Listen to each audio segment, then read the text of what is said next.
আপু আপনার রিপ্লাইটা আমি দিচ্ছি। আমি সবসময় এইভাবেই আমার ড্রেস আপ ক্যারি করতে চাইতাম, বাট এটা অনেকেই পছন্দ করতো না, যে আমার এই ড্রেস আপে নাকি আমাকে ভালো লাগে না, আমাকে নাকি খ্যাত লাগে, আমাকে নাকি দেখতে বস্তির মতো লাগে। ঠিক আছে।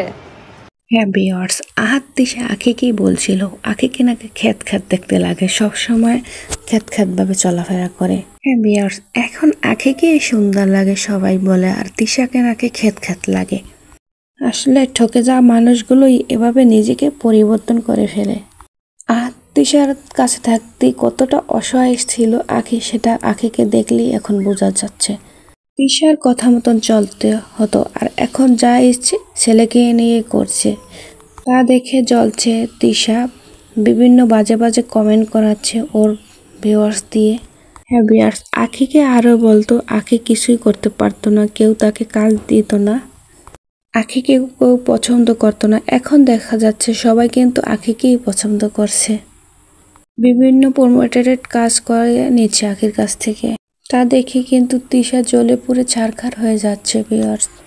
হ্যাঁ ভিউয়ার্স, আখি যাদের সাথে কাজ করছে তিশা তাদের কাছে যেয়ে বলে আমি এখন আপনাদের ফ্রি কাজ করে দিব। কতটা নির্লজ্জা হলে এইভাবে বলতে পারে, একজনের ভাত মেরে খেতে পারে। হ্যাঁ ভিউয়ার্স, 2 সতীনকে নিয়ে কোনো মতামত থাকলে অবশ্যই জানাতে ভুলবেন না।